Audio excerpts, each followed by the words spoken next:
Lou Gehrig's disease is a progressive degenerative disease of the nervous system that kills its victims within 2 to 5 years of diagnosis. Now, there is no cure, but our Dr. Max Gomez says that there may be hope with an experimental stem cell treatment. This is what Lou Gehrig's disease looks like in advanced stages.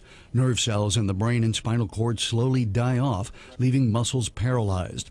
Some patients develop weakness in arms or legs, others in chewing, speaking, swallowing.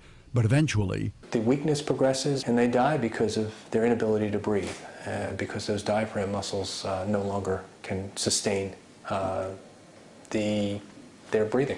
Push. Ted Harada has ALS, the medical shorthand for Lou Gehrig's. First, his left leg got weak, then his arms and hands, and eventually he needed a cane to get around.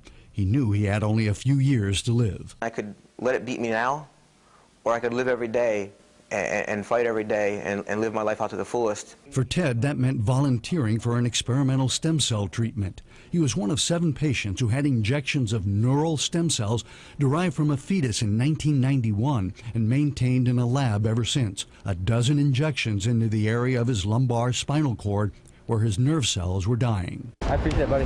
This is Ted meeting his neurosurgeon at Emory Hospital in Atlanta 8 months after his injections. Of the 7 patients in the trial, Ted is the one that actually got better. I just feel like a different person. I have a lot more strength, a lot more stamina, and more energy. Trouble is, this trial was just meant to show that the technique is safe, not to actually work. I don't know why he's getting better.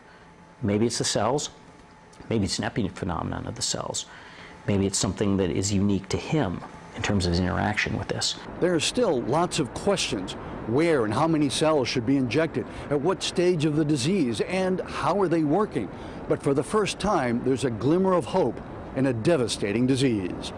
Dr. Max Gomez, CBS 2 News.